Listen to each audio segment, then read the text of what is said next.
નમસ્તે મિત્રો, છેલ્લું ભણતર આપણા ચેપ્ટરનું છેલ્લા ટોપિક, છેલ્લા મુદ્દા, પરંતુ આ દરેકે દરેક ટોપિક આગળના ટોપિકથી જ ખ્યાલ આવે છે. તમે બધા જ લેક્ચર્સ ભણ્યા છે, બધા જ વિડીયોઝ જોયા છે, તો હવે આ લેક્ચરની અંદર પણ સમજવામાં વાર નહીં લાગે, સરળતાથી અને શાંતિથી સમજણ પડી જશે. ખૂબ સહેલો ટોપિક છે, અતિશય સહેલો ટોપિક છે. આગળના ટોપિક છે આયનીકરણ ઉર્જા, તે પ્રમાણેનો જ ટોપિક છે, એનાથી થોડું ઉલટું છે. આયનીકરણ ઉર્જામાં ઇલેક્ટ્રોન દૂર કરવો પડે છે. આજનો જે ટોપિક છે એની અંદર ઇલેક્ટ્રોન ઉમેરવાનો છે.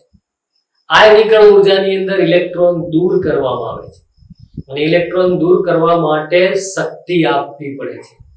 માટે આયનીકરણ ઉર્જાની પ્રક્રિયા ઉષ્મા શોષક પ્રક્રિયા હોય છે. ધન એન્થાલ્પી ફેરફાર મળે છે. જ્યારે અહીંયા ઇલેક્ટ્રોન ઉમેરાય છે, ઇલેક્ટ્રોન ઉમેરાય એટલે ઋણ આયન, અને ઇલેક્ટ્રોન ઉમેરવાની પ્રક્રિયા અને તેના દ્વારા ઉર્જામાં થતો ફેરફાર એટલે કે ઇલેક્ટ્રોન પ્રાપ્તિ એન્થાલ્પી. જ્યારે કોઈ પણ વાયુ સ્વરૂપ તત્વ હોય, પરમાણુ હોય, તેમાં કોઈ પણ વાયુ સ્વરૂપ તટસ્થ પરમાણુમાં એક ઇલેક્ટ્રોન દાખલ થાય. હવે એ ઇલેક્ટ્રોન દાખલ થાય એટલે પરમાણુ કેવો બનશે?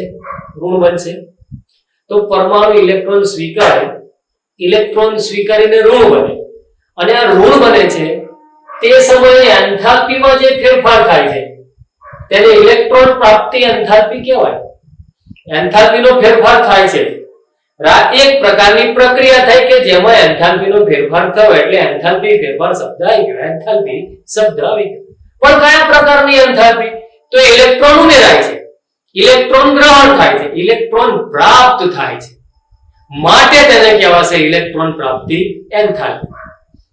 કોઈ પણ વાયુ તટસ્થ પરમાણુમાં એક ઇલેક્ટ્રોન દાખલ થઈને ઋણ આયન બનતા થતા એન્થાલ્પી ફેરફારને ઇલેક્ટ્રોન પ્રાપ્તિ એન્થાલ્પી કહે છે. પરમાણુ દ્વારા ઇલેક્ટ્રોન ગ્રહણ કરવાની પ્રક્રિયા, પરમાણુ દ્વારા ઇલેક્ટ્રોન ગ્રહણ કરવાની પ્રક્રિયા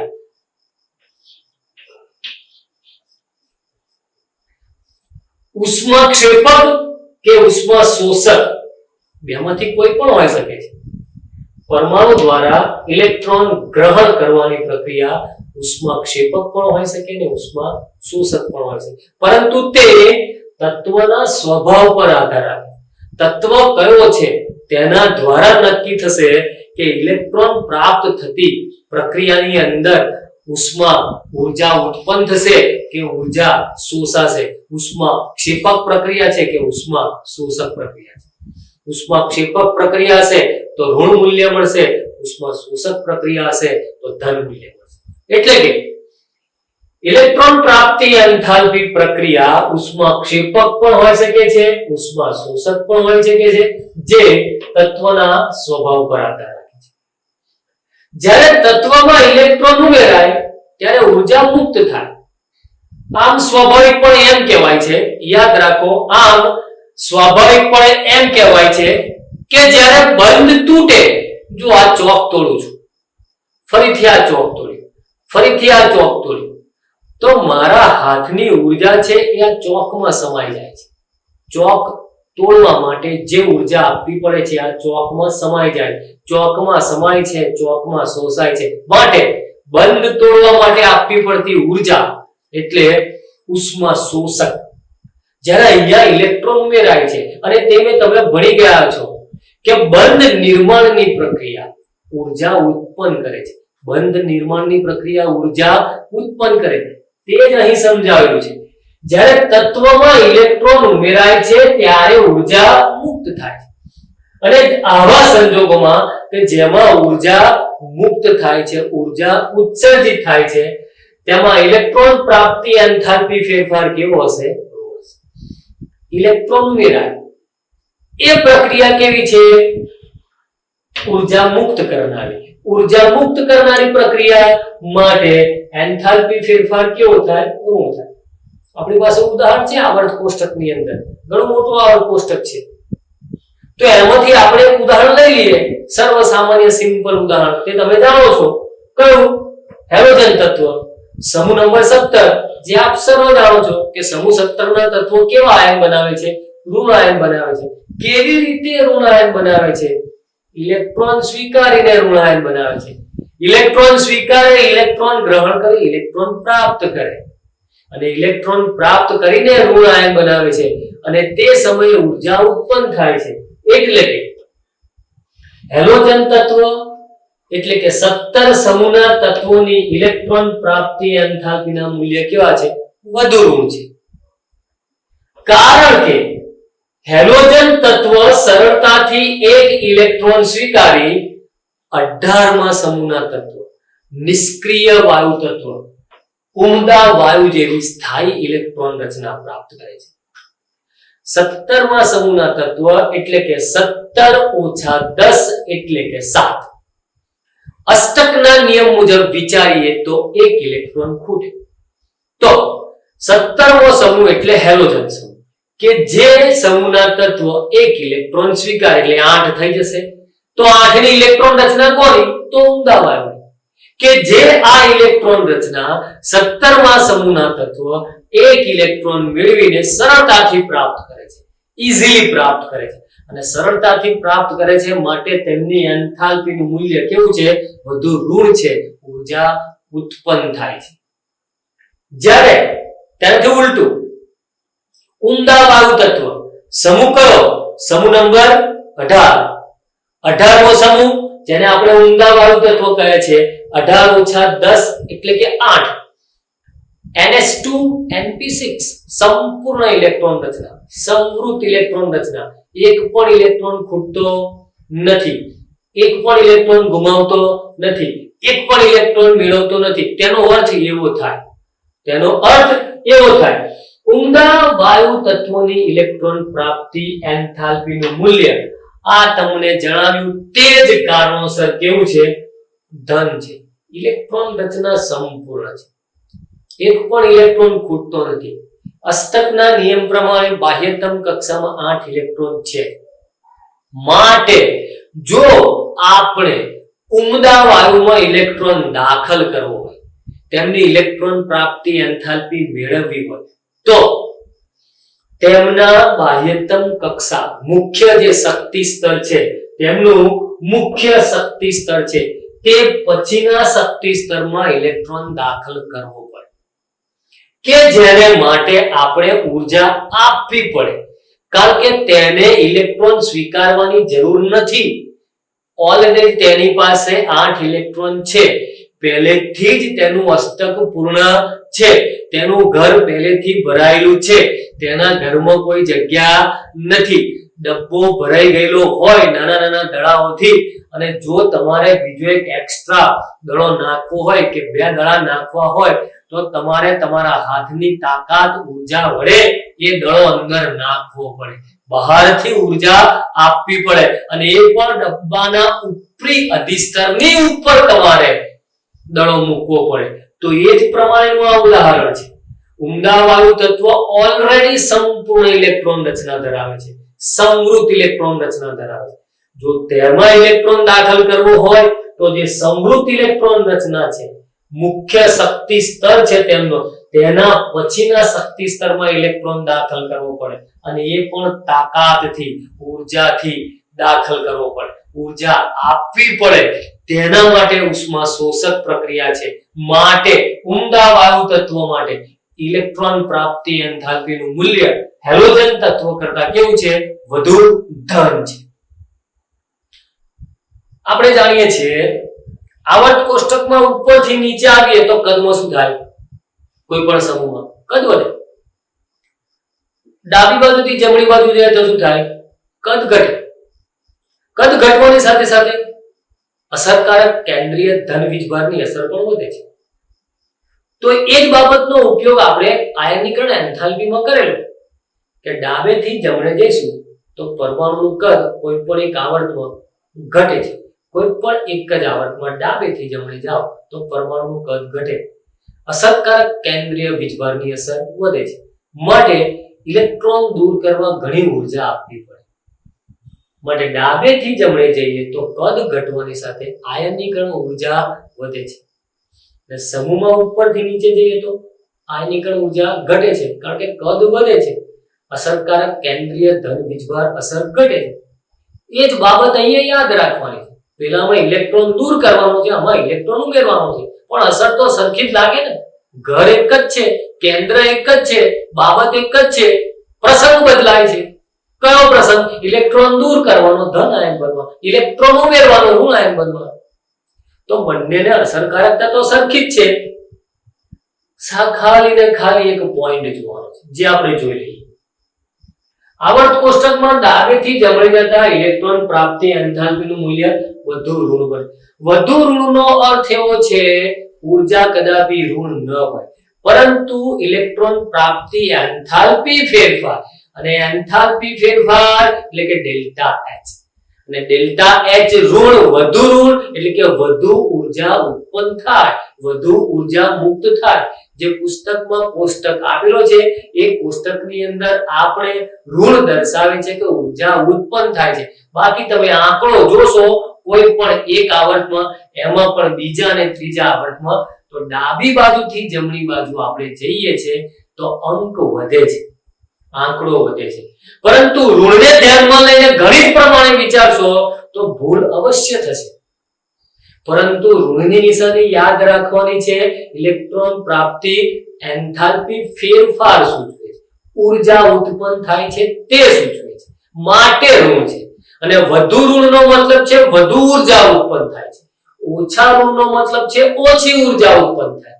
ઋણનો મતલબ છે ઊર્જા ઉત્પન્ન થવી, પરંતુ અંક યાદ રાખવાનો, અને એ અંક આપણને સૂચવે છે કે ડાબેથી જમણે જઈએ તો ઇલેક્ટ્રોન પ્રાપ્તિ એન્થાલ્પીનું મૂલ્ય વધે છે, ફેરફાર વધે છે, એટલે કે વધુ ઋણ થાય છે. કારણ શું? આવર્ત કોષ્ટકમાં ડાબેથી જમણે તરફ જતા ઇલેક્ટ્રોન પ્રાપ્તિ એન્થાલ્પીનું મૂલ્ય વધુ ઋણ થાય છે, કારણ કે ડાબેથી જમણે તરફ જતા જે તે આવર્તમાં રહેલા પરમાણુનું કદ નાનું બને છે, ઉપરાંત અસરકારક કેન્દ્રીય ધન વીજભારની અસર વધે છે. માટે જેથી નાના કદ અને આકર્ષણની અસર, કેન્દ્રીય ધન વીજભારના આકર્ષણની અસર, કેન્દ્ર ધન છે, ઇલેક્ટ્રોન ઋણ છે, આકર્ષણ વધે તો સરળતાથી અંદર ઉમેરાઈ જાય. ઘર મોટું હોય તો એક રૂમમાંથી બીજી રૂમમાં જતા વાર લાગે, પરંતુ જતા પહેલા જ ઘર પતી જાય તો, એક જ રૂમનું ઘર હોય તો અંદર જતા વાર લાગે, સમય લાગે, ન લાગે, સરળતાથી જતું. એવું અહીં પણ છે. નાનો પરમાણુ, નાનું કદ, નાનું ઘર એટલે ઇલેક્ટ્રોન સરળતાથી ઉમેરાય છે, તેમજ કેન્દ્રની અસરકારકતાને કારણે વધારે સરળતાથી આકર્ષાઈને ઉમેરી જાય છે. માટે જ આવર્તમાં ડાબી બાજુથી જમણી બાજુ જઈએ છે તો ઇલેક્ટ્રોન ઉમેરવાનું સરળ બને છે, અને ઇલેક્ટ્રોન પ્રાપ્તિ એન્થાલ્પીનું મૂલ્ય વધુ ઋણ બને છે. રિપીટ કરીએ. આવર્ત કોષ્ટકમાં કોઈ પણ એક આવર્તમાં ડાબી બાજુથી જમણી બાજુ તરફ જઈએ તો ઇલેક્ટ્રોન પ્રાપ્તિ એન્થાલ્પીનું મૂલ્ય વધુ ઋણ બને છે, એટલે કે વધે છે, એટલે કે ઊર્જા વધુ ઉત્પન્ન થાય છે. કારણ ડાબેથી જમણે જતા પરમાણુનું કદ નાનું બને છે, અસરકારક કેન્દ્રીય ધન વીજભારની અસર વધે છે, જેથી નાના કદ અને કેન્દ્રના આકર્ષણને લીધે ઇલેક્ટ્રોન ઉમેરાવું સરળ બને છે. માટે ઇલેક્ટ્રોન પ્રાપ્તિ એન્થાલ્પીનું મૂલ્ય વધુ ઋણ બને છે. જેમ આવર્તમાં જોયું તે જ પ્રમાણે સમૂહમાં જો આપણે ઉપરથી નીચે જઈએ, આવર્તમાં ડાબેથી જમણે જઈએ તો શું થાય? કદ ઘટે. તો સમૂહમાં ઉપરથી નીચે જઈએ તો શું થાય? કદ વધે. આવર્તમાં ડાબેથી જમણે જઈએ તો શું થાય? કેન્દ્રીય અસર વધે, ધન વીજભારની અસર વધે. તો સમૂહમાં ઉપરથી નીચે કદ વધે તો કેન્દ્રીય ધન વીજભારની અસર ઘટે. એ જ બાબતનું આપણે સુમેળ લઈએ, વિરોધાભાસનો સુમેળ લઈએ. આવર્તમાં ડાબેથી જમણે કદ ઘટે, કેન્દ્રીય ધન વીજભારની અસર વધે, માટે ઇલેક્ટ્રોન પ્રાપ્તિ એન્થાલ્પીનું મૂલ્ય વધુ ઋણ બને. એનાથી ઉલટું, સમૂહમાં ઉપરથી નીચે કદ વધે, કેન્દ્રીય ધન વીજભાર અસરકારકતા ઘટે, માટે ઇલેક્ટ્રોન પ્રાપ્તિ એન્થાલ્પીનું મૂલ્ય ઓછું ઋણ થાય. કેવું થશે? ઓછું ઋણ થશે. હવે યાદ રાખો, આપણે સમૂહ 16 અને સમૂહ 17 ની વાત કરી. કયા સમૂહ? સમૂહ 16 અને સમૂહ 17. સમૂહ 16 અને સમૂહ 17 માં પહેલો ઘટક કોણ છે? સમૂહ 16 માં છે ઓક્સિજન, સમૂહ 17 માં છે ફ્લોરિન. હવે આપણે જાણીએ છીએ કે સમૂહમાં જો ઉપરથી નીચે જઈએ તો ઇલેક્ટ્રોન પ્રાપ્તિ એન્થાલ્પીનું મૂલ્ય કેવું થવું જોઈએ? ઓછું ઋણ થવું જોઈએ, ઘટવું જોઈએ. અહીંયા જો ઓક્સિજન અને ફ્લોરિન કરતા સલ્ફર અને ફ્લોરિન કરતા ક્લોરીનની ઇલેક્ટ્રોન પ્રાપ્તિ એન્થાલ્પીનું મૂલ્ય વધુ ઋણ છે. હકીકતમાં ઘટવું જોઈએ, ઓછું ઋણ થવું જોઈએ, પરંતુ વધુ ઋણ કેમ થાય છે? સમૂહ 16 અને સમૂહ 17, ઓક્સિજન પછી સલ્ફર, ફ્લોરિન પછી ક્લોરીન. સમૂહમાં નીચે જઈએ તો ઘટાડો થવો જોઈએ, ઓછું ઋણ થવું જોઈએ, વધુ ઋણ શા માટે થાય છે? તો તેનું કારણ છે આપણી પાસે ઓક્સિજન અને ફ્લોરિન કયા આવર્તમાં છે? તો બીજા આવર્ત. શક્તિ સ્તર કયો તો? 2. તેની સાપેક્ષે આપણે જોઈએ તો સલ્ફર અને ક્લોરીન કયા આવર્તમાં? ત્રીજા આવર્ત. શક્તિ સ્તર 3. ઊંચો શક્તિ સ્તર કોણ? તો સલ્ફર અને ક્લોરીન ઊંચું શક્તિ સપાટી, ઊંચો શક્તિ સ્તર. જ્યારે ઓક્સિજન અને ફ્લોરિન n બરાબર 2 નીચી શક્તિ સપાટી, નીચો શક્તિ સ્તર. માટે સલ્ફર અને ક્લોરીનમાં ઇલેક્ટ્રોન ત્રીજા શક્તિ સ્તરમાં ઉમેરાય છે. કયા શક્તિ સ્તરમાં? ત્રીજા શક્તિ સ્તરમાં ઉમેરાય છે કે જ્યાં આ ત્રીજા શક્તિ સ્તરમાં ઓક્સિજન અને ફ્લોરિન કરતા ઇલેક્ટ્રોનને સલ્ફર અને ક્લોરીનમાં મોટો અવકાશ મળે છે, મોટો વિસ્તાર મળે છે ઉમેરવા માટે. એટલે એ સરળતાથી ઉમેરાઈ જાય અને સરળતાથી ઉમેરાય છે માટે એન્થાલ્પીનું મૂલ્ય વધુ ઋણ થાય છે, માટે ઊર્જા વધુ ઉત્પન્ન થાય છે. અને આ જ કારણોસર ઓક્સિજન કરતા સલ્ફરની ઇલેક્ટ્રોન પ્રાપ્તિ એન્થાલ્પીનું મૂલ્ય વધારે છે અને ફ્લોરિન કરતા ક્લોરીનની ઇલેક્ટ્રોન પ્રાપ્તિ એન્થાલ્પીનું મૂલ્ય વધારે છે. અને મિત્રો, આ એક કારણ છે જે મોસ્ટ ઇમ્પોર્ટન્ટ કારણ છે. ઘણી બધી એક્ઝામમાં આ કારણ પૂછાઈ ચૂકેલ છે કે ફ્લોરિનની વિદ્યુત ઋણતા ક્લોરીન કરતા વધુ છે, ફ્લોરિનની વિદ્યુત ઋણતા ક્લોરીન કરતા વધુ છે, પરંતુ ક્લોરીનની ઇલેક્ટ્રોન પ્રાપ્તિ એન્થાલ્પી ફ્લોરિન કરતા વધુ છે. કારણ ઉલટું છે, ફ્લોરિનની વિદ્યુત ઋણતા વધારે, ક્લોરીનની વિદ્યુત ઋણતા ઓછી, પરંતુ ક્લોરીનની ઇલેક્ટ્રોન પ્રાપ્તિ એન્થાલ્પી વધારે અને ફ્લોરિનની ઇલેક્ટ્રોન પ્રાપ્તિ એન્થાલ્પી ઓછી, સાપેક્ષ, એકબીજાને સાપેક્ષ. આ કારણ પૂછાય, એનો જવાબ તમારી પાસે છે. અને આ કારણ પૂછાય છે જે તમારે યાદ રાખવાનું છે, લખીને મોઢે કરવાનું છે. અને બને તો ફરી એક વખત ફરીથી જોઈ લેજો આખો વિડિયો, એટલે તમને કંઠસ્થ થઈ જશે. બાળકો, આ ચેપ્ટરમાં યાદ રાખો, ઉપરથી નીચે, ડાબેથી જમણે, ઇલેક્ટ્રોન રચના, આવર્તનો ક્રમ, કક્ષાનો ક્રમ, મુખ્ય ક્વોન્ટમમાં, બાહ્યતમ કક્ષા. આ બધી બાબતો જો ક્લિયર હશે તો ચેપ્ટર સમજવું ખૂબ જ સરળ પડશે. ચેપ્ટરની અંદર જે મુદ્દા આવે છે બધા જ મુદ્દા ખબર પડી જશે. પરંતુ તેના માટે આવર્ત એટલે શું ખબર હોવી જોઈએ, સમૂહ એટલે શું ખબર હોવી જોઈએ. આવર્ત એટલે બાહ્યતમ કક્ષા ક્રમાંક. આવર્ત એટલે બાહ્યતમ કક્ષા ક્રમાંક.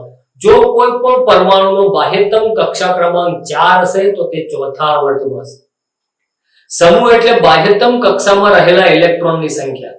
જો કોઈ પણ તત્વની બાહ્યતમ કક્ષાની ઇલેક્ટ્રોન રચના 3s2 3p1 હોય, 3s2 3p1 મતલબ કે 3s2 અને 3p1 એટલે 3 ઇલેક્ટ્રોન થાય, તો 3 ની અંદર 10 ઉમેરે એટલે તો 13મા આવર્તનું તત્વ, 13મા સમૂહનું તત્વ થાય. આ બાબતો જાણવી જરૂરી છે. સમૂહમાં ઉપરથી નીચે જઈએ છે તો મુખ્ય ક્વોન્ટમ આંક વધે છે, કક્ષા ક્રમાંક વધે છે, કદ વધે છે. હવે આ જ બાબતોને ધ્યાનમાં રાખીને આપણે પરમાણુ કદ જોયું. ઉપરથી નીચે પરમાણુ કદ વધે, ડાબેથી જમણે પરમાણુ કદ ઘટે. ઉપરથી નીચે કેન્દ્રીય અસરકારકતા ઘટે, ડાબેથી જમણે કેન્દ્રીય અસરકારકતા વધે. ઉપરથી નીચે ઇલેક્ટ્રોન પ્રાપ્તિ એન્થાલ્પી અને આયનીકરણ ઊર્જા ઘટે છે, તો ડાબેથી જમણે ઇલેક્ટ્રોન પ્રાપ્તિ એન્થાલ્પી અને આયનીકરણ ઊર્જા વધે છે. ડાબેથી જમણે વધવાનું વલણ છે આયનીકરણ એન્થાલ્પી અને ઇલેક્ટ્રોન પ્રાપ્તિ એન્થાલ્પી. હવે આયનીકરણ એન્થાલ્પી અને ઇલેક્ટ્રોન પ્રાપ્તિ એન્થાલ્પી ડાબેથી જમણે વધે છે, તો સાથે સાથે આપણને એ પણ ખબર છે કે આવર્ત કોષ્ટકમાં ડાબી બાજુ જે તત્વ છે ધાતુ તત્વ છે, પહેલો બીજો સમૂહ, અને ક્રમશઃ ધીરે ધીરે આપણે જમણી બાજુ જઈએ તો જમણી બાજુ અધાતુ તત્વ છે. ડાબી બાજુનો ધાતુ તત્વ છે જે ધન આયન બનાવે છે, જે ખૂબ સક્રિય છે. જમણી બાજુના તત્વ છે જે ઋણ આયન બનાવે છે, 17મા સમૂહના તત્વ જે ઋણ આયન બનાવે છે, એક ઇલેક્ટ્રોન સ્વીકારે, તે પણ સક્રિય છે. પહેલો અને બીજા સમૂહના તત્વો ખૂબ સક્રિય છે, ધીમે ધીમે સક્રિયતા ઘટે છે અને પછી સક્રિયતા વધે છે. તો પ્રથમ સમૂહ, બીજો સમૂહ ધન આયન બનાવે છે, ધાતુ તત્વ છે, અને જમણી બાજુ જે છે તેમ અધાતુ તત્વ ઋણ આયન બનાવે છે. મતલબ ડાબેથી જમણે જાય તો ઋણ આયન બનવાની ક્ષમતા વધે છે. તો આ ઋણ આયન સાથે, ઋણ શબ્દ સાથે બીજો એક ટોપિક અત્યારે આપણે ભણવાનો છે, જે ટોપિક છે વિદ્યુત ઋણતા. તો વિદ્યુત ઋણતાનો અર્થ શું? તો બે પરમાણુ સહસંયોજક બંધથી જોડાયા છે. બે પરમાણુ સહસંયોજક બંધથી જોડાયા છે અને આ સહસંયોજક બંધનું ઇલેક્ટ્રોન યુગ્મ, આ સહસંયોજક બંધનું ઇલેક્ટ્રોન યુગ્મ જે પરમાણુ બાજુ વધારે આકર્ષાયેલું હોય, આ બાજુ વધારે આકર્ષાયેલું હોય, તો તે તેની વિદ્યુત ઋણતાનું કારણ છે, વિદ્યુત ઋણતાનું પરિણામ છે. અર્થાત સહસંયોજક બંધથી જોડાયેલા પરમાણુ હોય તો તે પરમાણુ વચ્ચેના ઇલેક્ટ્રોન યુગ્મને પોતાની બાજુ આકર્ષવાનો જે ગુણધર્મ છે, આકર્ષવાની જે ક્ષમતા છે, પોતાની તરફ ખેંચવાની જે ક્ષમતા છે, એ ગુણધર્મને વિદ્યુત ઋણતા કહેવામાં આવે છે. અને હમણાં જ કહ્યું, ડાબેથી જમણે જાય તો ઋણ બનવાની ક્ષમતા વધે છે, પણ એ વિદ્યુત ઋણતા વધે છે. ડેમ સિમ્પલ, એકદમ સીધું સારું સરળ. અને એટલા માટે હું પહેલેથી કહેતો આવ્યો છું, ઉપરથી નીચે, ડાબેથી જમણે, યાદ રાખો. આખું ચેપ્ટર મોડે થઈ જાય. ફરીથી જોઈ લઈએ. સહસંયોજક બંધથી જોડાયેલા બે પરમાણુ વચ્ચેના ઇલેક્ટ્રોન યુગ્મને પોતાની બાજુ ખેંચી રાખવાનું, આકર્ષી રાખવાની ક્ષમતા કે વલણ કે ગુણધર્મ એટલે વિદ્યુત ઋણતા. વિદ્યુત ઋણતાનું મૂલ્ય આપણે આયનીકરણ એન્થાલ્પી કે ઇલેક્ટ્રોન પ્રાપ્તિ એન્થાલ્પીની જેમ માપી શકતા નથી. છતાં પણ તેના માટે કેટલાક સંખ્યાત્મક માપક્રમ વિકસિત થયેલ છે. ફરીથી જુઓ કે ઇલેક્ટ્રોન પ્રાપ્તિ એન્થાલ્પી હોય કે આયનીકરણ એન્થાલ્પી હોય, તેનું મૂલ્ય આપણે માપીએ છીએ ડેલ્ટા H એન્થાલ્પી ફેરફાર, પરંતુ તેની માફક વિદ્યુત ઋણતાનું મૂલ્ય માપી શકાતું નથી. છતાં ઘણા વૈજ્ઞાનિકોએ પ્રયત્ન કર્યો સંખ્યાત્મક અંક દર્શાવવા માટે. મતલબ વિદ્યુત ઋણતા માટે સંખ્યાત્મક સંખ્યા દર્શક માપક્રમ વિકસિત થયેલા હતા, જેમાંથી કેટલાકના નામ છે પાઉલિંગ માપક્રમ, મુલિકન જાફે માપક્રમ, ઓલરેડ રોચોવ માપક્રમ. 1, 2, 3 ત્રણ માપક્રમ વિકસિત થયેલા હતા વિદ્યુત ઋણતા માપવા માટે. હવે તેમાંથી પાઉલિંગ માપક્રમ વધુ પ્રચલિત અને વ્યાપક રીતે ઉપયોગમાં લેવાતો માપક્રમ છે, કે જેના મંતવ્ય મુજબ, પાઉલિંગના મંતવ્ય મુજબ, આધુનિક આવર્ત કોષ્ટકની અંદર ડાબેથી જમણે જતા જમણી બાજુ ટોપ ઉપર 17મા સમૂહનું જે પહેલું તત્વ છે ફ્લોરિન, તેની વિદ્યુત ઋણતા 4 મેક્સિમમ મહત્તમ છે તેવું માનવામાં આવે છે. અને ડાબી બાજુ સૌથી નીચે પ્રથમ સમૂહની અંદર જે સીઝિયમ છે તેની નીચે ફ્રાન્સિયમ છે, જે રેડિયોએક્ટિવ તત્વ છે, માટે આપણે સીઝિયમને કન્સિડર કરીએ છીએ, તેનું મહત્વ વધારે આપીએ છીએ. એટલે સીઝિયમ છે તેની વિદ્યુત ઋણતા 0.7 સૌથી ઓછી છે તેવું માનીએ છીએ. અર્થાત તમે સમજી ગયા હશો, આયનીકરણ એન્થાલ્પીને વિદ્યુત ઇલેક્ટ્રોન પ્રાપ્તિ એન્થાલ્પીની માફક વિદ્યુત ઋણતા શું થશે? ડાબેથી જમણે જાય તો વિદ્યુત ઋણતા શું થશે? વધશે. ઉપરથી નીચે આવે તો વિદ્યુત ઋણતા શું થશે? ઘટશે. માટે બરાબર જો, ઉપરથી નીચે વિદ્યુત ઋણતા ઘટે છે, ડાબેથી જમણે વિદ્યુત ઋણતા વધે છે.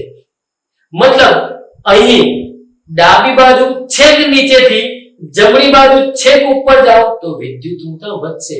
કારણ ઉપરથી નીચે વિદ્યુત ઋણતા ઘટે છે, એટલે પ્રથમ સમૂહમાં સૌથી નીચેનું તત્વ જેની વિદ્યુત ઋણતા સૌથી ઓછી, ડાબી બાજુ વિદ્યુત ઋણતા મહત્તમ, એટલે ડાબી બાજુ નીચેથી જમણી બાજુ ઉપર મેક્સિમમ વિદ્યુત ઋણતા હશે. અને તે પણ પાઉલિંગના માપક્રમ છે. મિત્રો, ચેપ્ટર 3 ના ધી બેસ્ટ બધા જ ટોપિક પૂર્ણ થઈ ગયા છે. હવે જે નાના નાના 2-3 ટોપિક છે એ આના પછીના ચેપ્ટર્સમાં પણ આવે છે, જેમ કે રેડોક્સ પ્રક્રિયા છે તેની અંદર, ઇવન તમે પ્રથમ ચેપ્ટરની અંદર પણ ભણી ગયા છો ઓક્સિડેશન આંક, સંયોજકતા, ઇલેક્ટ્રોન રચના. એટલે એ બહુ સામાન્ય ટોપિક છે જે તમને એમને આવડી જશે.